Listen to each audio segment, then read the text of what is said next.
My life had become a shadow. Days blurred into weeks, each one identical to the last.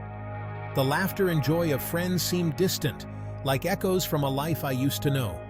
My own reflection in the mirror felt unfamiliar, a stranger staring back. I was a ghost, haunting the halls of my own home. My father, once a giant of a man, was now lost in the fog of dementia. His once booming laugh was now a quiet murmur, his strong hands often reaching out for memories that slipped through his fingers. I became his anchor, his tether to reality. Every day I navigated the labyrinth of his mind, trying to piece together the fragments of his fading memories. It was a heavy burden, a responsibility that pressed down on me with suffocating weight. My youth, my dreams, my own aspirations, all were put on hold. I was trapped, tethered to a duty that felt both sacred and suffocating. Our days fell into a familiar rhythm, a monotonous dance dictated by my father's needs. Mornings began with gentle coaxing, guiding him through the basic tasks of dressing and eating. Afternoons were filled with whispered conversations, me struggling to follow the threads of his disjointed thoughts. Evenings brought a wave of exhaustion, both physical and emotional. The weight of his care, the constant worry, the fear of what each new day might bring, it was a heavy load to bear. The vibrant life I once envisioned for myself seemed like a distant dream. I was adrift, lost in a sea of responsibility.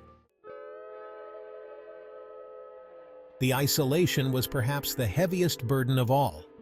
Friends, once a source of comfort and camaraderie, drifted away, unable to comprehend the depth of my commitment. Their invitations to hang out, to reclaim some semblance of normalcy, were met with polite refusals. Even within my own family, there was a palpable strain. Siblings, once my closest confidants, grew distant, their visits infrequent and laced with tension. They couldn't understand the toll it took, the constant emotional drain.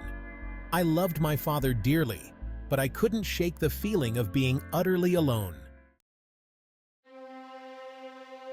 The breaking point came with a cruel swiftness that left me reeling.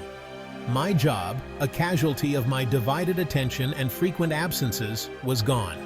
Shortly after, my best friend, tired of my withdrawn nature and canceled plans, severed ties. The ground beneath me crumbled, and I found myself adrift in a sea of despair.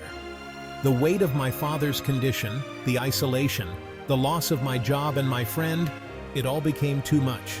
I retreated inward, withdrawing into a shell of anger, resentment, and self-pity. Yet even in the depths of despair, a flicker of hope emerged. It started with a single quiet moment, a moment of shared laughter with my father as we looked through old photo albums. His eyes, for a brief instant, held a spark of recognition, a glimmer of his old self. That spark, however faint, ignited something within me.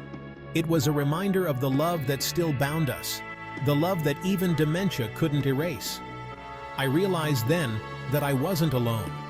There were resources, support groups, and others who understood the challenges I faced.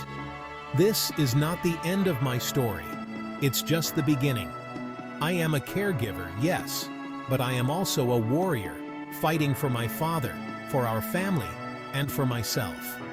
And in this fight, I am determined to find healing, to embrace the future with open arms, and to rediscover the man I am meant to be. The journey is long, but I know that brighter days lie ahead.